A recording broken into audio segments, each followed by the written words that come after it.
कुतुबुद्दीन का सेनापति बख्तियार खिलजी गंभीर रूप से बीमार पड़ गया। सारे हकीम हार गए, परंतु बीमारी का पता नहीं चल पा रहा था। खिलजी दिनों दिन कमज़ोर पड़ता गया और उसने बिस्तर पकड़ लिया। उसे लगा कि अब उसके आखिरी दिन आ गए हैं। एक दिन उससे मिलने आए एक बुजुर्ग ने सलाह दी कि मगध साम्राज्य स्थित नालंदा महाविद्यालय के एक ज्ञानी शीलभद्र को एक बार दिखा ले, वे आपको ठीक कर देंगे। खिलजी तैयार नहीं हुआ। उसने कहा कि मैं काफिर के हाथ की दवा नहीं ले सकता हूँ, चाहे मर क्यों ना जाऊँ। मगर बेबी बच्चों की जिद के आगे झुक गया और शीलभद्र जी बुलाए गए।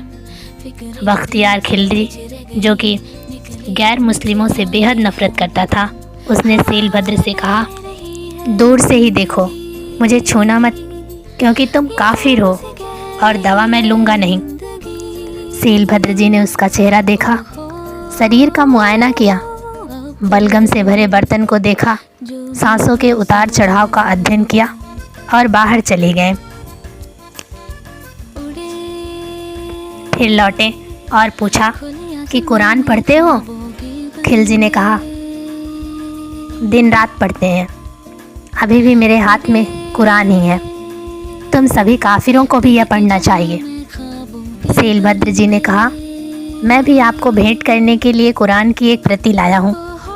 शीलभद्र जी ने खिलजी को एक कुरान भेंट किया और कहा कि आज से आप इसे पढ़ें, कुछ दिनों में ही आप ठीक हो जाएंगे।